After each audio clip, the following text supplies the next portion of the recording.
Stand therefore, having your loins girt about with truth, and having on the breastplate of righteousness. And your feet shod with the preparation of the gospel of peace. Above all, taking the shield of faith, wherewith ye shall be able to quench all the fiery darts of the wicked. Sabay-sabay. And take the helmet of salvation, and the sword of the Spirit, which is the word of God. Let's pray, Lord. Maraming salamat sa iyong mga salita. Pagpalain niyo po ang pag-aaral, paghahanda sa anniversary, Panginoon. Bigyan niyo lakas ang bawat isa, yung lingkod. Aming mga tagapagsalita, Panginoon, Pastor Pado, Pastor Ortega. Bigyan sila ng biyaya din. Kami din, Panginoon, maalala namin yung katapatan. Paano niyo kami sinimulan dito, Lord, at paano patuloy. Ano yung ginagawa namin tama. Kung may ginagawa kami mali, Panginoon, pagbatid niyo rin sa amin. Kaya salamat sa inyong biyaya, Panginoon. Kayo pong turo sa amin, Panginoon, napakaraming bagay pa. Lahat tayong matutunan, ma-discern, Panginoon, maintindihan, makilala.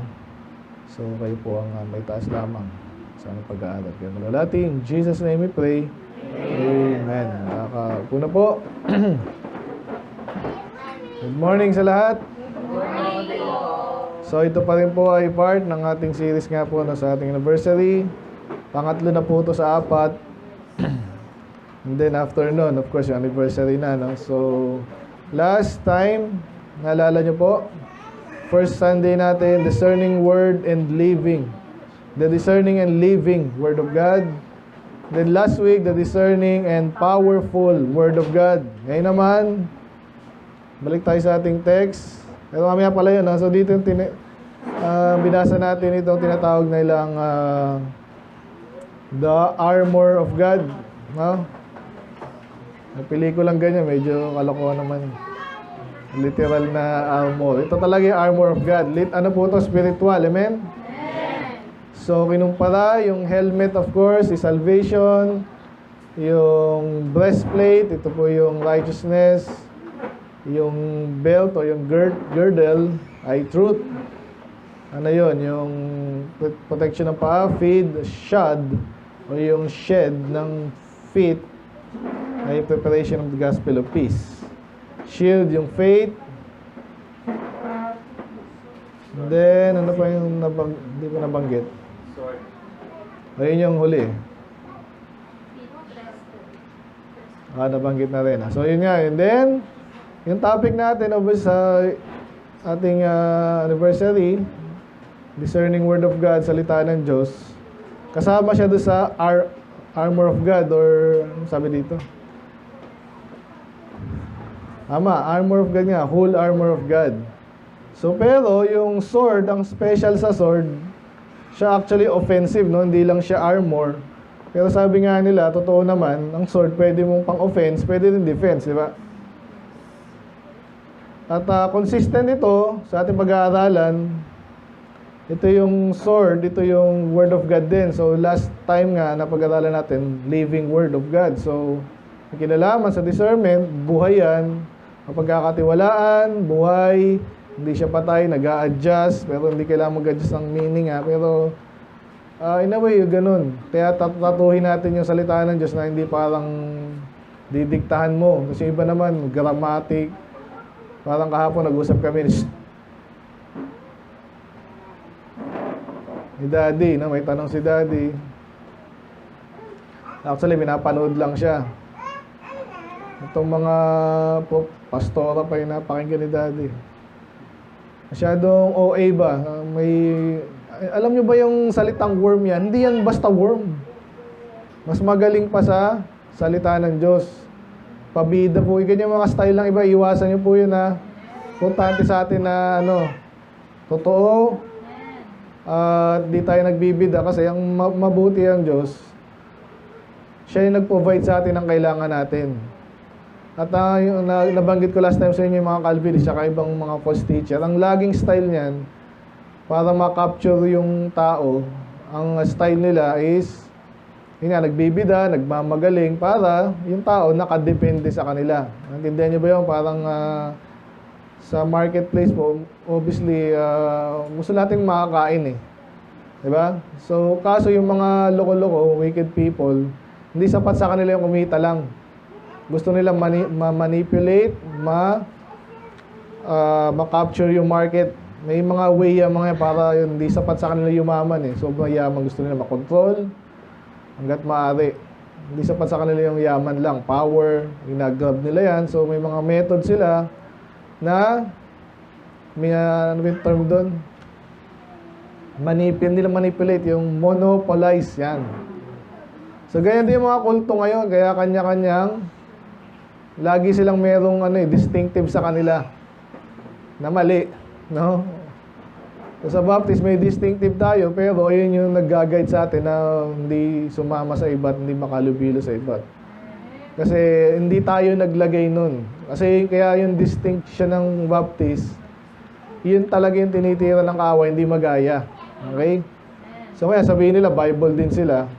Tayo, Bible talaga. Pero pag may honest na titingin, no? Sino ba talaga yung Bible ang boss nila? Baptist talaga. Kasi talagang kung ano sinabi ng Bible, yun talaga. Hindi ka tulad ng iba na may sarili silang tradisyon, ipapantay nila. Ganyan yung mga kulto eh. Tradisyon at Bible. Sinabi ng leader nila at Bible. So, ganon. So, nabanggit ko lang yon kasi iwasan natin po yung pinag-usapan natin sa mga Hebrew.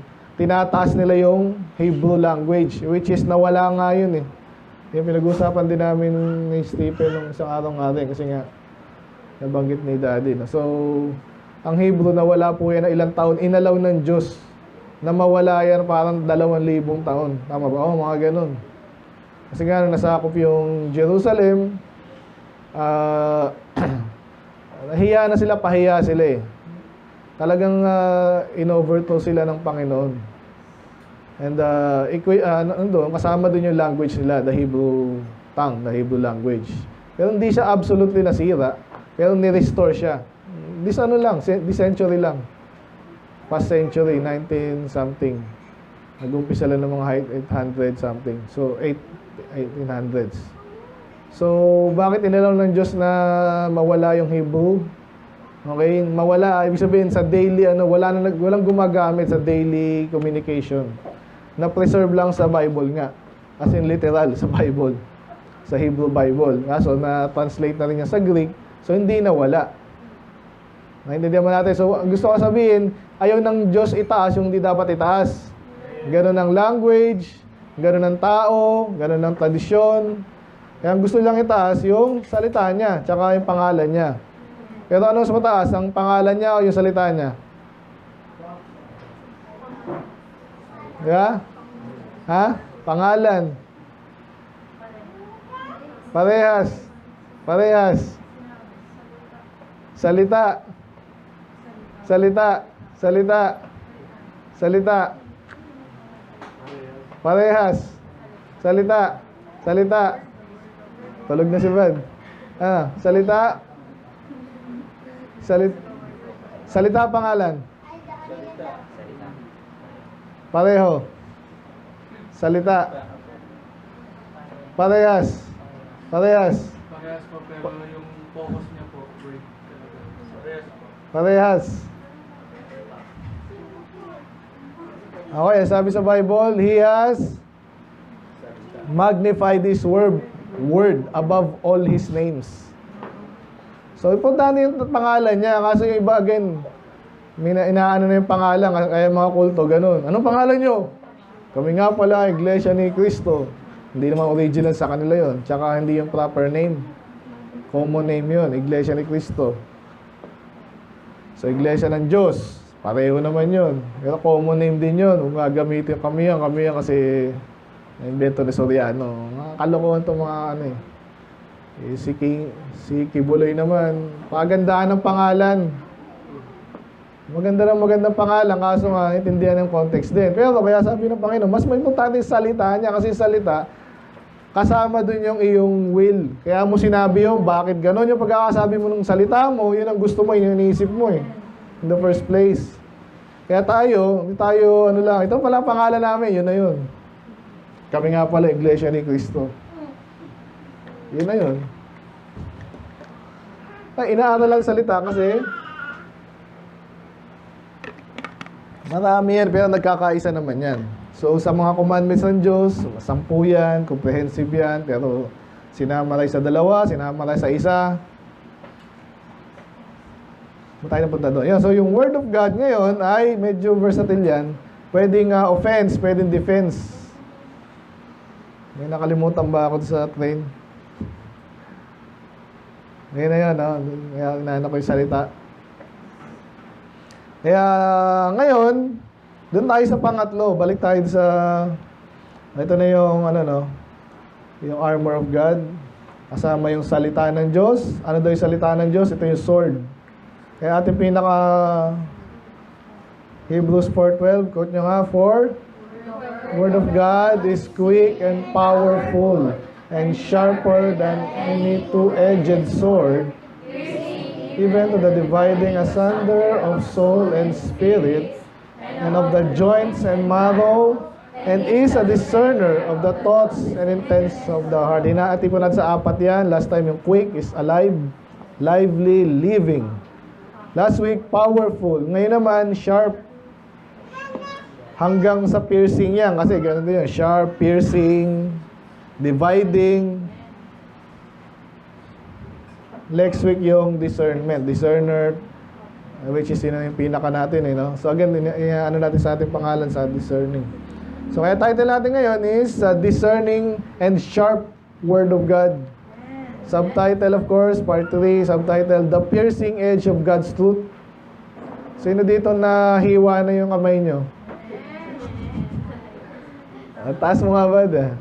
Matalas ba ba? Matalas? Ano yung sabihin ng matalas?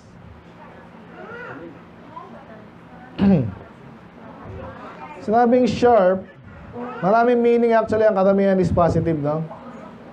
Sino mapuro lang utak dito? Ayan. Pwede mong hasain. Amen? Kung reklama, mapapurol na talaga utak mo, makinig ka. Subukan mo, gamitin yan. Hasain mo. Huwag kang masyadong sensitive. Kasi sinabayan ako, bobo ko. Sa ibang bagay lang, kasi walang bobong sobra. Yung kausap ni Daddy kahapon, parang tigas ng ulo. Sabi dyan, dull. No? Hindi nakakahiwa. Importante po yan kahit sa sa pagluluto, sa pagtatabak ng kahoy.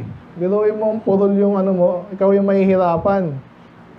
Sabi dyan, nabigatin, cutting edge. Medyo nauna ko to last week, kung naalala nyo, pag sinabing cutting edge, yan yung maganda, the best. Ibig sabihin, pag sabing cutting edge technology, ibig sabihin talagang yun ang the best sa ngayon, no? Nabanggit ko rin bleeding edge.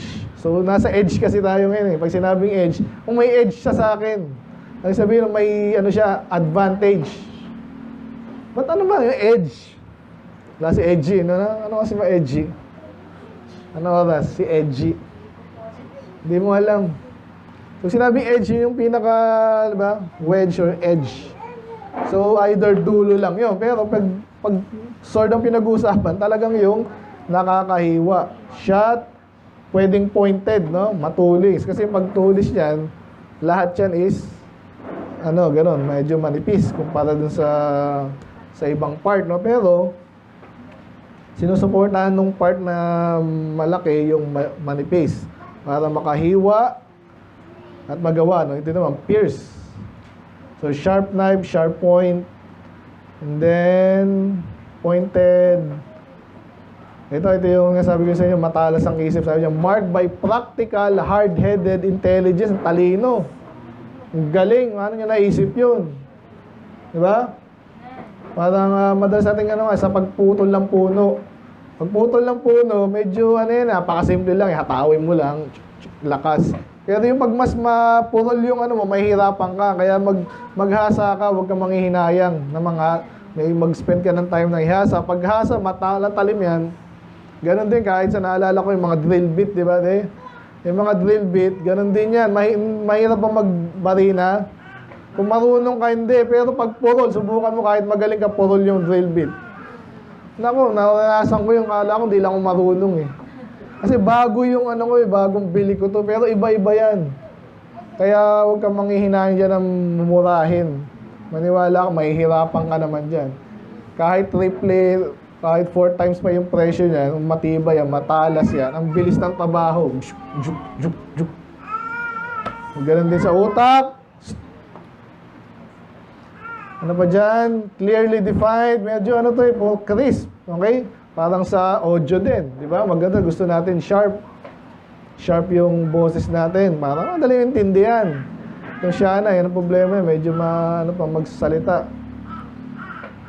So, practicein natin yung precise. Discernment din, no? Quick and forceful. Sharp blow. Di ba?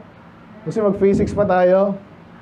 Alam niyo ba sa physics, ganun nga, parang sa, meron tinatawag dyan, yung, paano mo, bubutasin, or, may equation pa dyan, eh. Alam niyo ba yun? Para hindi ka mahirapan kasi, ang formula ng, ng force over area, yan, di ba? PSI. So, mas malakas ang pressure pag mas maliit yung area, and then, yun, mas masisira mo kung ano gusto mong sirain. Okay? Area over, pressure nga over area. Oo, tama. So, mas maliit yung area, mas malakas yung pressure. So, maging importante mo naman yan, So, sudden and great amount or degree. Sa amin naman, madalas kasi minamonitor namin yung itong sa system namin. Mga simple lang yung mga hits. Ito yung success. Pag yung fail mo, biglang gumanon, ano yung sabi? May something doon. Minsan may failure talaga eh. Pero kung yung failure, kunwari sa isang araw, 10, sa isang oras, 10, 5, 10, 11, walang peak yun eh. Gumaganon-ganon lang. Pero pag may biglang gano'n, may natataka na yun. Baka mamaya gumanon yan. So, ba tayo punta doon? Basta yung sharp kasi, So, minsan unpleasant pag sharp, sa boses. Maganda yung clear, pero pangit din naman sobrang ng tenga. So, dangerous steep. Yun na yun, naintindihan nyo nagsabihin nun. And then yung edge, kasi mamaya may sabihin diyang double-edged sword, nabanggit ko na, dulo lang yan or dulo basically. Pero pag sword, ito yung kanyang matalas na part, Hindi hinahawakan nyo. Mayroong part na hinahawakan. Yung edge niya, yun yung nakakasugat, nakakaputol, nakakatusok. So ngayon, itong ating logo, mayroon tayong sword yan.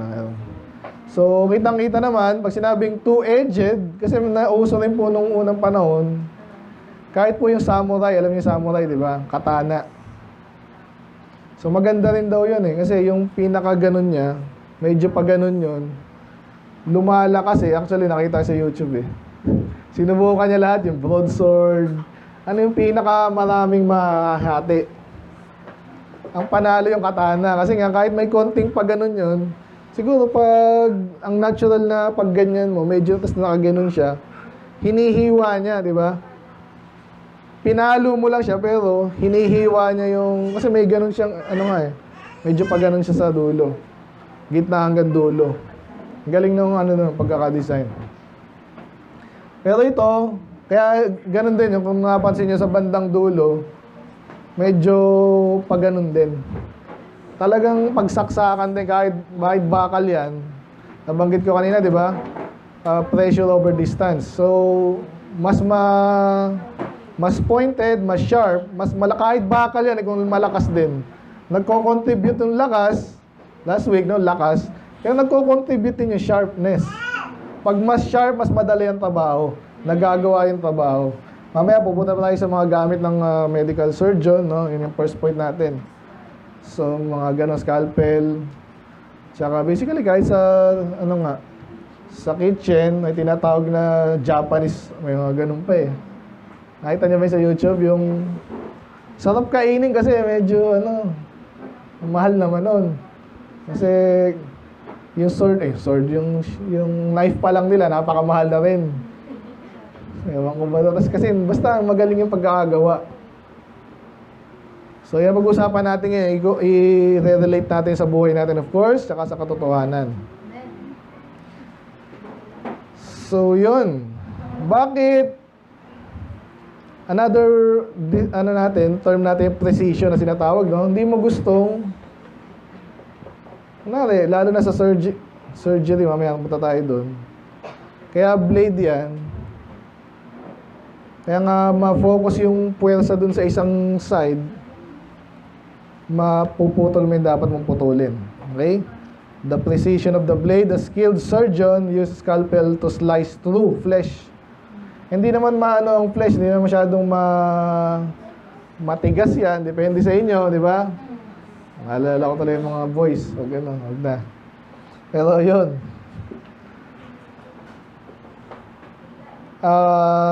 Sino ba inooperahan dito? Yung mga bahay, di ba? Pag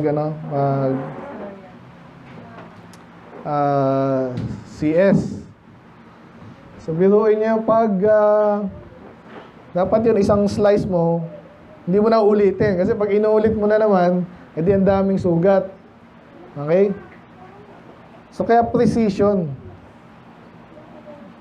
And then, yan, pag may gagamutin dyan, ano naman ginagawa pag Kasi naalala ko ito ni Mrs. Talagang pati yung bituka, na gano'n, tsaka muna, para tutulungan ko lang yung Hindi ko alam kung tinutulungan o doon mismo lumalabas. Alam ko yung iba tinutulungan lang, pero iba doon talaga linalabas. Nag-research ko ulit. But anyway, imagine mo yung kung hindi matalas yung mo, mabubugbog yung mga cells mo, tissues. So, ngayon pag-uusapan natin dito, pag matalas yung, either yung sword, pag sword naman kasi pagpatayan, gusto mo, mamatay yung kalaban mo. Kaso pag hindi tumatagos yung pantusok mo, wala, tatawanan ka lang niya. Kailan lang pinapanood ko yung mga knight naman. Para mga tangke yung mga knight Hindi mo basta kahit may sword ka, may pana ka, wala. Wala lang, gumaganon lang kaso kung kalaban mo nga, context natin, kalaban mo yun, paano mo yun papatayin? Dapat mas matalas, mas malakas ka. At the same time. Ngayon, kumpara natin ngayon, nakakita naman kayo ng matigas ang ulo. Yan. Gusto mo siyang turuan, hindi ka makapenetrate. May tinatawag ding mapurol, may tinatawag ding matigas ang ulo, may tinatawag na ang hirap kausap. Yeah, parang kahapon. Kaya pag soul winner ka, handa ka, matalino, matyaga, mapagmahal, magkakasama na lahat yun Kasi pag yun na encounter mo talaga, matigas ang ulo, parang kahapon kay daddy, hindi ka na pinakailaman Kasi pinipilit niya yung gusto niya, alam naman, kitang-kita naman na pinagmalaki pa na meron akong Bible niya sa iglesia, sa ganyan. Yun palang mali na agad kaya tsatsagain mo yun. Tigas ng ulo, ang kapal ng sa English, yung thick-headed, yung sinasabing thick-headed, parang bobo rin ang meaning, alam ko nun Tsaka, hindi mo penetrate, hindi mo matulungan. Kasi, hindi ka makapenetrate dun sa parang nagbablock sa utak niya, tsaka sa pangunawa niya, Kaya mamaya punta tayo dyan, hanggang spiritual. Okay, kaya number 1, number 1 na tayo. Nakita na natin na yung sword of the Spirit sa Ephesians. It is the Word of God. Ganon dito rin. So ito yung kanina. The Word of God is quick, alive, powerful, pero sharp din. Katulad ng two-edged sword na nakakatusok, nakakabaon. Meron din tinatawag ng mga pagbala naman. Kasi may mga armor din Iba-iba buhangin, iba is bakal din. So kaya iba tangke, puro bakal, may tinatawag sila armor piercing naman. So kahit may armor ka, sobrang talas, may technology sila. Iba sumasabog, iba yung sumasabog. Iba yung armor piercing kasi matalas nga. Sabi dito, even to the dividing asunder of soul and spirit. Ano yung dividing? Ano muna yung asunder? Sa King James lang sinagamit. Asunder, pag sinabi madalas is dalawa, nahati sa dalawa. So, lagi kong nasabi sa inyo yung, naalala nyo ba yung sa microscope, So, microscope, yung power daw talaga yan is the power to resolve, Resolve. Sabihin, kala mo, pag tiningnan mo ito, pag malayo ka, kala mo ito, tsaka yung edge niya, isa lang kasi parehong itim Kaya pag lumapit ka, nakita mo, ay, mayroon pala ito plastic, ito glass. At pag tiningnan mo pa, makita mo pala may puwang pala dyan na hangin. So kahit yung inyong skin, pag tiningnan nyo sa microscope, may butas yan, di ba? Yung mga pores. And then even yung mga cells. So paano mo nakikita? Pag malayo ka, hindi mo makita yung mga ganong distinction, no? Pero pag sinalang mo sa microscope, nakikita mo yung pagkakaiba. Yun ang gusto sabihin dito. Nare-resolve. Iba pala yung balahibo, iba pala yung ano naman, naalala ko yung mga buhangin naman. Kala mo parang lupa lang yan eh. Solid. Hindi solid yan eh. May mga bones, may mga rocks, kung ano-ano pa. May mga kung ano-ano pa dyan. So, ganun daw yung salita ng Diyos. Even yung soul and spirit, na alam natin, parehong incorporeal, hindi siya physical. Pero may pinagkaiba pa yung soul tsaka spirit, bukod sa spelling. Yung sinasabi dun eh. Nabanggit na natin yung ating yung soul is ikaw yon, yung spirit mo, kasama sa'yo, yung spirit of man, sa'yo din yun. No? So, pag ligtas ka, buhay yun. Then may spirit of God pa. So, paano mo nga malalaman, ito na yung soul, ito yung spirit, ito bahagi ko to, ito hindi na, ito yung ginagawa, ito yung function niya, ito yung hindi na. Paano nga malalaman? Ang ginagamit according to this verse is yung salita din ng Diyos. Okay, actually, kahit sa lesson nyo, anong topic gusto nyo? Anong pag-usapan? Marami, accounting, ano ba? So, paano mo naintindihan niya pag nagle-lesson kayo sa school? Paano mo naintindihan? Ito pala ay iba dito. Di ba salita rin sinasabi, papaliwanag niya. Ito yung mga bagay na may kinalaman dito, ito yung may kinalaman dito. So, basically, salita lang. Pero yung salita kasi nanggaling sa pangunawa din. Unless ikaw ay parot nga, di ba? Hindi ka naman inuulit mo lang yung narinig mo eh. So, kaya may mga kinalaman dito, spirit, salita, pangunawa, wisdom, understanding. Ganon daw ang salita ng Diyos at totoo naman talaga. Eh, basta iba dyan, kwento lang eh. Pero may aral yung kwento. Pag binasa mo yon, anong matututunan mo na si Solomon ko na, napakatalino na, binagsak pa yung kingdom niya. Sabihin, hindi lang pala talino na kailangan mo, spiritual din. Doon nangyari si Solomon, kung alam niyo kwento, di ba? Ang talino niya, pero hindi niya nalabanan yung lust, tsaka yung ibang parte pa ng buhay pala ng tao na hindi niya naintindihan. Though actually, in a way, naintindihan niya rin yun pag binasa mo yung Proverbs. Kaya nga siya nagsasabi na, di ba, strange woman, umiwas ka dyan. Hindi niya mainiwasan. So, maraming bagay. Kaya, napakaganda daw na salita ng Diyos. Amen? Kasi yung kala mong isa lang, mapaghiwalay mo, maintindihan mo saan ka lalagay. Unlike, pag hindi mo nakita yung pagkakaiba nila. Kaya, point number 1, na SSS lang to ha, madali. Number 1, surgical sharpness of truth. Ganyan ang katotohanan eh. Kaya katulad niya, kunwari, mayroong, ayan na, si Pauchi, kung ano bang issue ngayon sa buhay natin. Lalo yung gera, kaya ako, sinututukan ko yun, may mga natutunan ako eh. Hindi naman laging ganun ha, pero iniisip ko man, naniniwala ka ba na na-predict na ni Jesus yan? Naniniwala tayo kasi naniniwala tayo sa kanya, pero pag nilaliman mo pa yan, paano niya nalaman yun? May isa pang, iba nagsasabi na imposible na daw magka-gera sa panahon natin. In a way, sana. Kasi nga, natutunan natin World War II, talo lahat, patay yung karamihan, ang nakinabang yung mga bunkers. Yun ang totoo dun. Pero ikaw wala kang, kunwari, itong Amerika, sinugod yung Iran. Ang makuha ko yung oil, kaso kung paano kung mayari din kayo.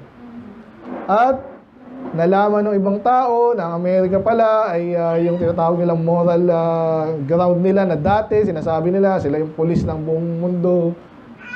Kaya ginagalang sila ng iba, hindi pala totoo. Or dati siguro totoo, ngayon hindi na. O di talo na naman din sila. At china-challenge yung supremacy nila, ng ibang bansa rin, yung ideology nila. Pag inaral mo po yung gera, it's just na hindi lang pagalingan ng ano yan eh. Ideology yan. Conflict of ideology, communist versus capitalist, pero mas malalim pa yung religion na naman. Maniwala kasi hindi. So kaya gusto ko sabihin dyan, yung katotohanan ay nalalaman mo yung totoong issue. Bakit issue yung bakuna na yan? Yung iba kala nila, di ba patulungan na lang, ano, issue ka pa dyan. Yung pala, may gusto talagang umubos ng populasyon natin. Hindi naman totoo. Sabi ka, masyado naman. Hindi naman demonyo si Bill Gates. Sinabi nila yun eh. Kahit tanungin mo, ano mong gusto mo mga goal sa buhay mo, mabawasan yung populasyon. Pag bawasan yung populasyon, may mamamatay. Di ba? Hindi, yung ano na yun, yung mga anak nila, hindi na sila mag-aanak. Yung nasabi nila eh. Bakit nga hindi mo gusto mag-anak? Baka simulan mo kaya sa iyo. Pag sinabi mo sa iyo kaya, simulan mo sa iyo, ayaw naman nila. Sabi ko nabanggit yun. So, nadidiscern mo ngayon kung alam mo yung katotohanan, kaya tayo nagtatanungan, bakit kaya gano'n, bakit ganyan, ano yung dahilan, ano yung sinabi nilang dahilan, ano yung tinatago nila.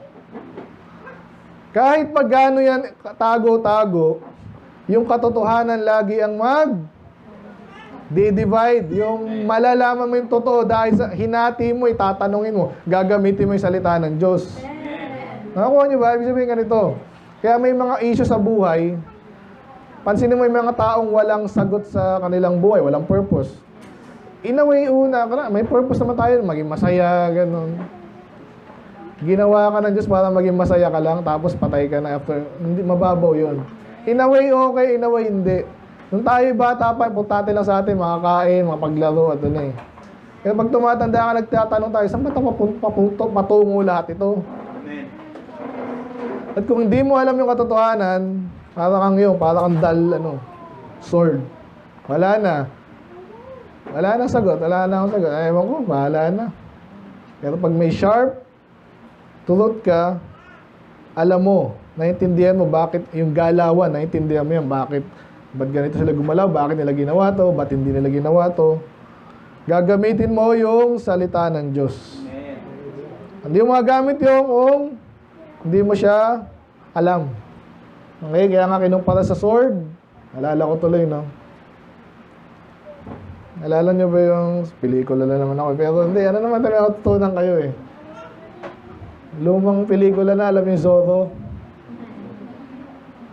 So malakas yung dating Zorro, magaling siyempre. Yung batang Zorro, malakas. Siyempre, bata siya eh. Ang problema, di nagharap sila ngayon. Pag gano'n niya, isang gano'n lang. Oh. Alam niya kung sa titirahin eh. Alam niyo yan, kahit suntukan, ganyan yan eh. Kahit malakas ka. Yung isa, marunong. Malakas ka, sige, ganyan ka. May titirahin lang ako dyan. Susuko ka na eh. So, naghalo-halo na yan ako. But anyway, so sabihin dito, importante yung surgical sharpness. Sobrang talas. Even, balik tayo sa spiritual lang ngayon, tsaka sa mga tao. Tapos na tayo sa physical. Basa natin kanina yung Ephesians 6, Sword of the Spirit is the Word of God. Paano mo gagamitin ang salita ng Diyos? Ibahin nyo yung hindi lang tayo nang papahiyain. Kasi ganun eh. Ililigaw ka. Sinabi mong kulto kami kasi gusto mo kayong pahiya eh. So, pa-victim. Diba? So, ngayon, yung supposedly, matutulungan sila. Kaya ako sinabi sa'yo, mali ka para baguhin mo na yan. Huwag mo sayangin yung oras mo sa kulto. Ngayon, na naman, si Maria na naman tinataas ng Katoliko. Nag-aaksaya ng na naman doon. So, yung iba doon ay kala nila religious na sila, kala nila okay na sila. Kaya natin binireview, winawarningan yung mga tao, hindi lang para magbidat, para masaktan. Nasaktan ako. Mamaya puto tayo sa sakit eh. Masakit ba yung matalas? Oo. Pero dapat accurate. Kasi, yun yan, kala nila, sinasaktan mo lang sila for the sake of masaktan sila. Hindi. Kaya kung alam mo yung salita ng Diyos, exactly paano mo gagamitin, yung sigaw, yung tama. Kunwari naman, bata naman yan. Kailangan ba sigawan? Hindi na nga nagre-resist. Parang kahapon naman kausap ko na una, CCF. Syempre, alam mo na, medyo yung mga CCF, mga self-righteous yan eh. That's more on experience. So may isang tanong ako sa kanya na, kasi tumanggap na rin siya eh. O paano yan? Gagawin natin dyan. Nakikinig ba kayo? Solving na yan. Tumanggap na dati. Ano ngayon? Ligtas ka ba? Tinanong ko kung sigurado ka sa langit. Sabi niya, sigurado. Paano pa nagkasala ka? Patatawarin naman tayo. Basta mag-sorry ka. Paano kung di ka nag-sorry? Ay, wala yun. Nakita niyo yun? May problema. Kasi nga anak ka lang ng Diyos. Kaya inulit ko sa kanya, Simulan natin sa simula. So, doon ako medyo nahirapan nung tawag dito, yung nagdodro na siya sa kanyang mga narinig at paulit-ulit na narinig sa CCF tsaka sa Catholic. Pero, again, surgical precision. Hindi mo siya tutulig sa ilan kasi CCF kayo, kami, Baptist eh.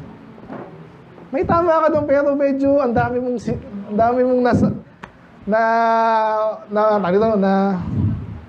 natamaan na hindi mo dapat tamaan kasi nga mapol ka. Yung exactly lang na dapat mong tamaan. Nagkakaintindihan tayo, surgical precision, sharpness ng katotohanan.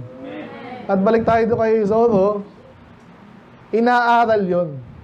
Kahit pareho tayo ng sword, yung sword mo ganyan, yung sword mo rin ganyan, double-edged ka rin. Hindi ka marunong pagdating sa sword, ang tawag nila is wield. Wield. Okay, magdala, magbitbit at hindi kumpas eh. Wield nga ang tawag doon sa sword eh, wield. Hindi lang hawak, pero ganun sa Tagalog, hawak.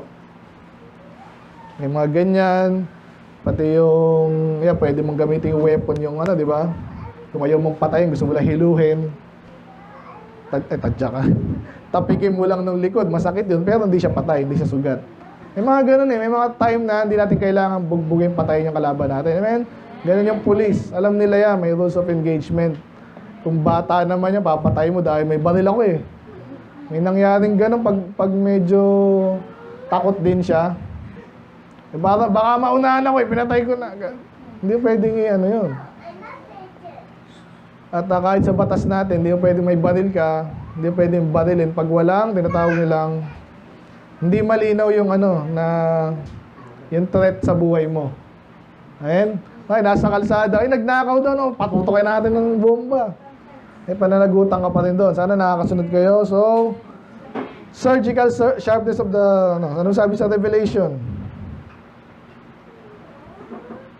Consistent po to, Revelation 1, si Jesus din to. So, sabi kanina, salita ng Diyos, sword. Sinabi sa Ephesians, sword pa rin, yung salita. Dito naman, makibasa, ready go. And he had in his right hand 7 stars, and out of his mouth went a sharp two-edged sword, and his countenance was as the sun shineth in his strength. Okay, wala. Saka na yung sun, Pero, wala namang word dyan, lumabas sa bibig, Nakita niyo yung doon? Relation. So again, two-edged sword. Ano yung lumalabas pa sa bibig natin? Unless ikaw ay, nagtatrabaho sa circus. Hindi, salita na naman yan. Basta may kilala ako, matalas ang dila, di ba? May ganyan tayong Maganda ba yung maging matalas ang dila? Sabihin nila, matalas ang dila mo. Laging masama, di ba? Hindi rin, depende nga. Again, kung sword, iba dyan, papakita mo lang para matakot na agad. Ito, baril sa atin, baril lang kasi, Kasi walang matalas sa baril, Ang ganda pa rin ng sword na illustration. So, gusto ko lang dito, inulit dito, sharp na naman, sharp. So, kailangan, para magawa mo yung dapat mong gawin, ma-accomplish mo yung ma-accomplish mo dapat, sa labanan, patayan, sugatan. Sa atin, kaya huwag kayong magtaka minsan, matalas talaga dila ko. Sakto lang, di ba? Ganun din naman, naalala ko yung turo sa amin sa listang oras martial arts, So, hindi mo gustong patayin naman yung mo, di ba? So, kaya tatansyahin mo lang. May patama na pampatay, yung iba, pangsakit lang, yung iba, panggulat lang. Naintindihan niyo yun? Naintindihan mo kung saan ka nakalagay So, ganun din ang salita ng Diyos. Mamaya dito, umabsent lang. Kala mo, tinira mo na, parang di na lalong umatin Kasi mali rin yung banat. Alam mo na yung mga bata siya tinatama, di ba? Yung priority nila hindi tama. Banatan mo lang, pero hindi yan to the point na ginulpi mo na. So, ilang ang point naman. Number 1, surgical sharpness of the truth. Number 2, ulit, secret. Alam niyo yung secret? Mga bagay na nasa loob. Kaya ang point talaga dito, piercing to the innermost or inmost being. Ano sabi dyan? Balik tayo sa 4:12 ng Hebrews. Piercing even to the dividing asunder of both soul and spirit, and of the joints and marrow. Ano ba yung joint? Anong pinagkapareho nila, joint and marrow? Well, parehong nasa buto yan. So, pag nag-aalagay anatomy, hindi lahat ng buto pare-pareho, hindi lahat ng nasa loob ng muscle pareho, di ba? Hindi lahat ng nasa loob ng tiyan, isa lang, basta tiyan. Hindi, pag gusto mo maging precise, meron diyang bituka, meron diyang big intestine, may small intestine, meron pancreas dyan, may pagkakaiba yun eh. Operahan mo sa tiyan, basta buksan mo tapos ganun lang. Kahit yung aircon, nasira yung aircon, anong parte? Di ba? So, pero, dito tayo sa secret, ibig sabihin, may mga sira po na malalim na tinatawag, di ba? Kung yung sasakyan, ang sira lang, pintura, mababaw yun. Yan, nasugatan. Nandiyan lang yan eh. Pag nasakit mo sa baga, ang hirap nun, lalo sa utak. So, pero daw, yung salita daw ng Diyos, pwede yang, ano ba yung mga problema natin madalas sa tao? Attitude. Bakit may maling attitude? May maling isip. Ba't mali yung isip? Mali yung tinuro. Mali yung spirito niyan. Yung mga narinig niya, yung mindset niya, mali. Kasi naturuan siya ng ganun. Kaya iba po, kaya ang hirap mawin, di alam mo anong katotohanan. Kala nila, basta mas malakas ang boses ko, tama ako. Ano ba yun? So kaya, itong salita daw ng Diyos, pag inaral at ginamit natin, ma-accomplish natin yung dapat natin gamitin. Kasi, pag alam mo, na-detect mo, na-discern mo, na hindi, ang problema nito, hindi lang to tamad eh. Yung ibang tamad, matalino. Kaso naboboring sila minsan na sa pinapagawa sa kanila. Di ba? May mga magulang eh, tsaka mga teacher, tsaka mga manager. Bakit mo, hindi, wala lang siya sa sarili niyang lugar. Minsan ganun. O, iba tamad talaga. Kaya nga alamin mo eh. So ano pa yung mga problema minsan natin? May mga taong malungkutin. Paano ko tutulungan to? Kung di mo alam, wala kang may tutulong.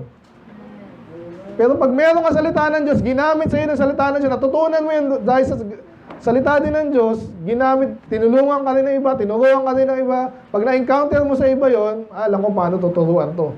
Paano mo nalaman? Ang hirap nun na, yung anak ko na yan, di ko natulungan yan eh. Pero ikaw, hindi mo kaano-ano, natutunan mo, napatino mo. Kasi ang salita ng Diyos, tagus-tagus yan. Hindi lang drama yan. Yung iba naman, puro drama lang. Nasobrahan naman. Puro drama. Yung salita, pati yung salita niya, medyo inaano, parang artista basically. Na may na-accomplish din yung mga yun, kaso mababaw na naman. Yung iba nga, kaya maniwala ang iba, kala na spiritual na sila eh. Nag-church lang sila at naiyak lang sila eh. Naiyak lang yung tao, magaling na yung preacher. Ano yun? Baka ano yun, director, writer or something. Though pag pastor ka, preacher ka, talaga writer ka din eh. Hindi niyo ba yun? Storyteller ka din. Huwag lang puro story. So kaya, piercing in the inmost being. Hindi na madali minsan, pero kaya pag alam mo yung salita ng Diyos, tagus yan. Amen? Amen. Iba dyan, kaya hindi magtapat. May ibang problema din. Iba, bakit takot yung iba? May problema din na kailangan matulungan mo siya dun. Isa sa mga bagay niya, sabi sa Bible, he that feareth is not yet perfected in love. Kaya hindi sila mag-soul winning, kasi takot sila mag-soul winning, kasi hindi nila mahal yung tao. Pero pag mahal mo yung kahit bulol-bulol ka dyan, susubukan mo. Kasi ayaw mo sila sa impyerno. Hindi ka magdadahilan na kasi nag-aaral ako, may project ako eh. Yung kaluluwa, pupunta sa impyerno, may project ka dyan. Project ka. Pero gaano mo ka importante yung project mo? Kasi sinasabi sa inyo, sa panahon natin ngayon, ang pagkain di na magkukulang. Ino-hoard na lang ng mga loko-loko rin eh. Eh paano kung yung loko-loko ang ma-win mo sa Panginoon? Di ba? Mga loko-loko hindi naman nila kayang kainin yung pagkain na yan. Sila yung ma-win mo sa Panginoon. Ang problema naman ng mga to, mga kala nila, kailangan pa nila, hindi na pala. O, gamitan mo rin yung salita ng Diyos. Pag nagtapat yan, naintindihan nila, hindi nila kailangan yon, tumulong yan, hindi nagkatulungan. Ganun po sa Diyos, maniwala kayo, kaya walang mahirap mayaman dito. Minsan, yung mayaman, yun ang walang kwenta eh. Kasi hindi nila matalo yung urge nila, yung payaman. Gusto ko, mayaman ulit, bago ulit. Yung mahirap naman, ganun din. Matatakotin naman. Lagi namang pa-victim naman. Pero may pwede ka namang gawin. Hindi mo naman ginagawa kasi feeling mo talo ng kalagi. So, kaya naintindihan ba natin? Kaya salita ng Diyos, hindi natin yan minamaliit. Hindi ka nagtitiwala sa Diyos, hindi mo pa naintindihan yun.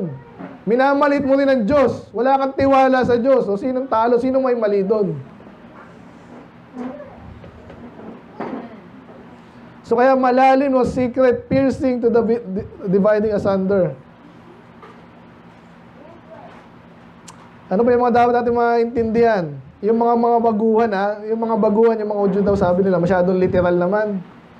Kaya hindi nila maintindihan yung mga prophecy about Jesus. Kahit ka nasa Isaiah na, sinabi na dyan, nung nangyari na fulfill na kay Jesus, hindi pa rin maniwala. Mas importante yung tradisyon. Diba? Kung ano man yung, kasi tinataas nila sa katotohanan ng Diyos. Ano ba? Iba naman, emotional. Yan, napaka-ano to. Yung mga iba, kala yan, nabanggit ko na pala kanina, di ba? Pinagpala, kaya gusto na sa Pentecostal eh. At yung mga pastor doon, talagang mga kala mo, artista, writer, at director at the same time. Mga artista. So dapat maintindihan mo yung pagkakaiba. Emotion, importante, pero hindi yung pagdadrive mo. Hindi mo pa tuturuan ko to, ibe-bless ko to, mag-drama ako. Yung katotohanan, yung emotion nandiyan naman yan eh. Hindi natin binablock nila sinasabing abnormal pag naiyak ka.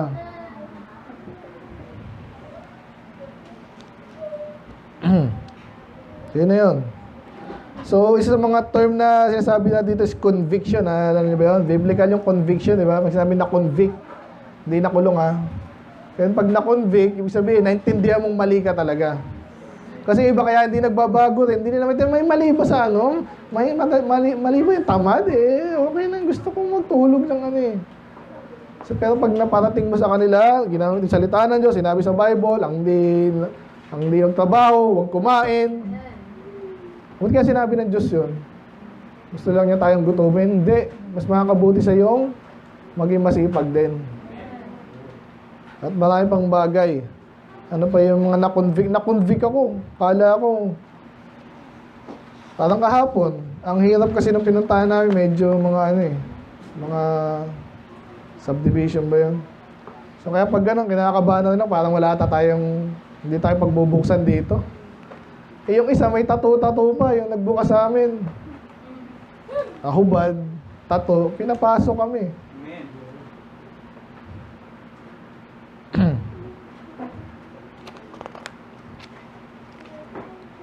So yun, nakapasok kami. Kasi matalas ang aming salita. Ano ba yun? Ang sabi sa Acts, nag-preach si Peter and John and the apostles. Ano nangyari sa Acts 2?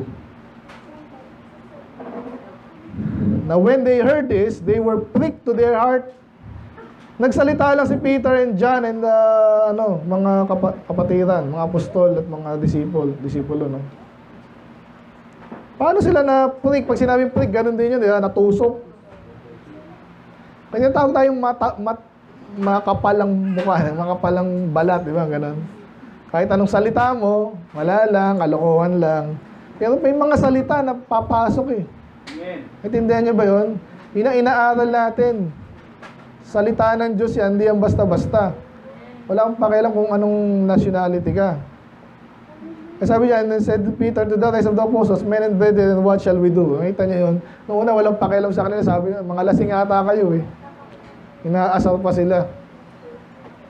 So bakit? Matalas ang salita ng Diyos.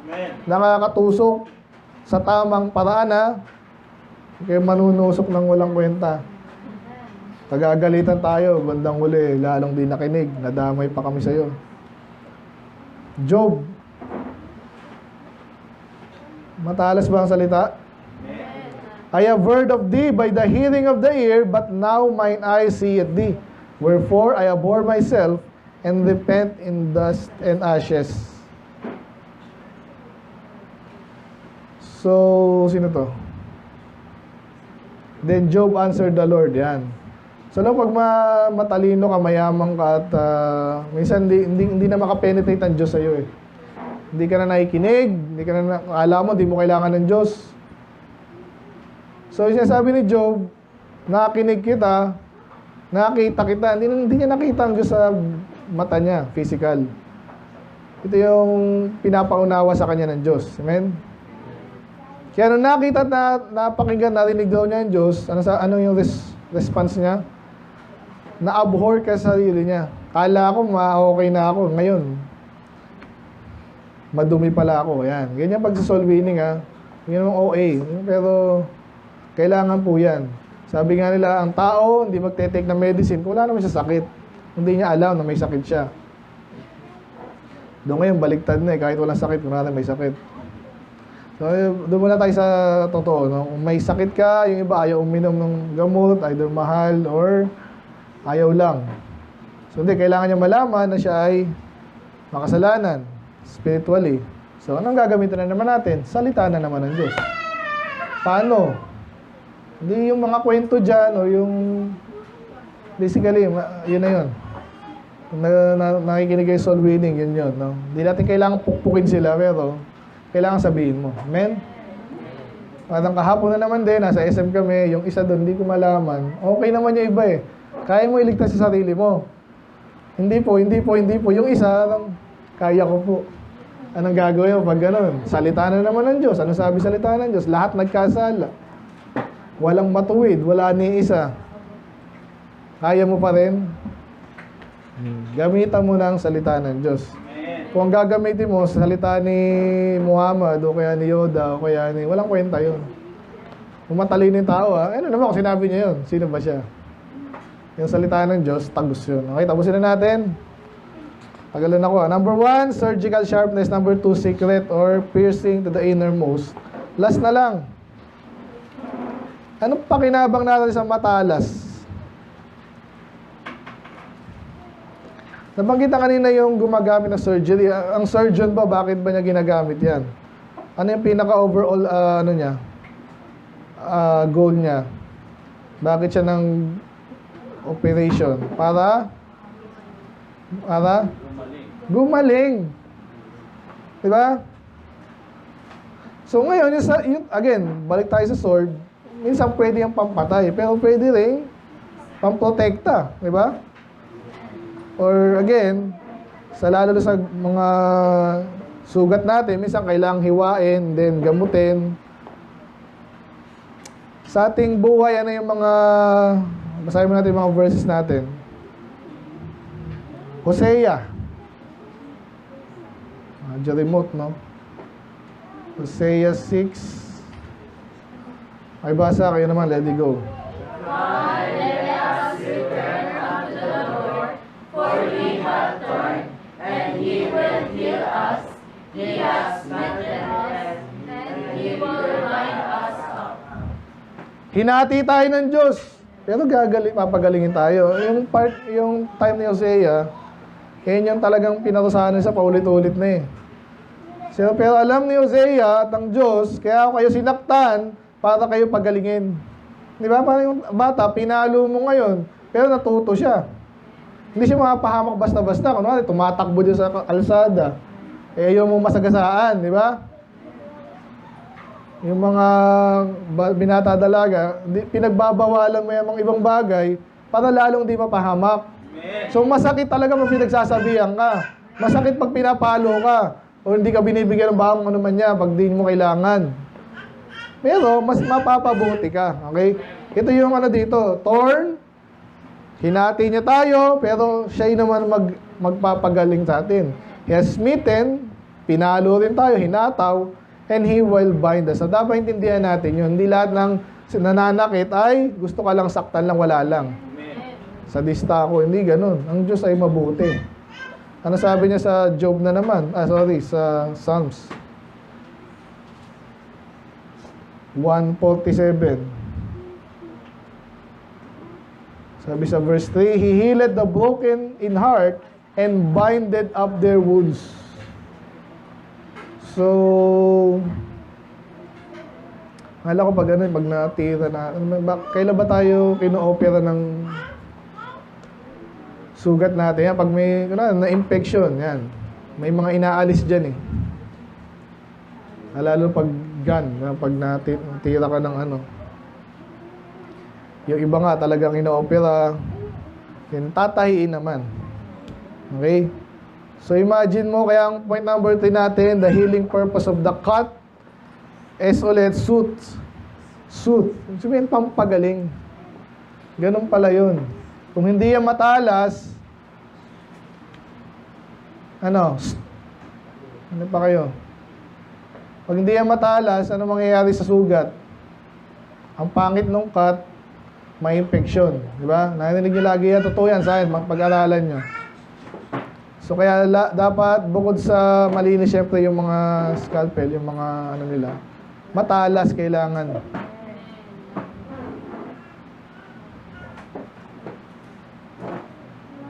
Yun na yun. So, yun lang gusto kong sabihin. Balik tayo dun sa Hebrews 4:12. Malinaw dyan, ang ginagamit ng Diyos, salita niya. Kung meron kayo duda, medyo mahaba yung ano yun. Una, sinabi sharper, then piercing, dividing us and the joints and marrow.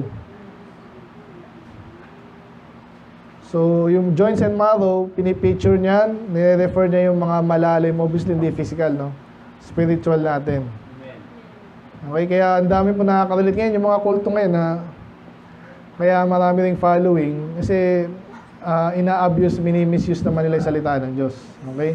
Kaya yun naman din ang ating inaaral din at ina-appropriate sa tama. Kung napansin niyo ginagawa natin. Ayan, tapusin ko na. Ngayon, pag nasaktan kayo, ang gagawin natin, application.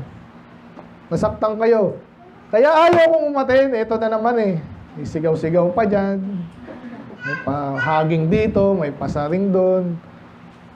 May direkta, may hindi direkta. Masakit eh. Napahiya ako eh. Minsan yung kailangan sa'yo eh, mapahiya. At alam ko yun, dahil nangyari sa akin yun, naaalala ko pa. Hindi ko na naaalala ngayon kung bakit ako napahiya, hindi na iniisip ko. Salamat, natuto ako. Dahil may mga lesson na hindi mo basta-basta matutunan, maniwala ka. Mga kulto, bakit hindi yan makinig? Diba? Alam niyo yun. Simple lang ang gospel. Ba't ayaw nilang aminin na mali sila? May pride ng tao, iba dyan, banat pa lang. Iba-iba tayo agad eh. Dismiss ka agad, no?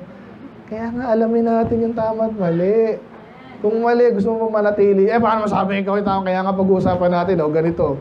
Pag dinidetali mo na yung usapan, bumibitaw agad. Kasi mapurol. Hindi nila salitaan ng Diyos. Kala nila, kanya-kanya lang yan, pare-pareho lang yan, kanya-kanya lang yan. Ano ba talaga?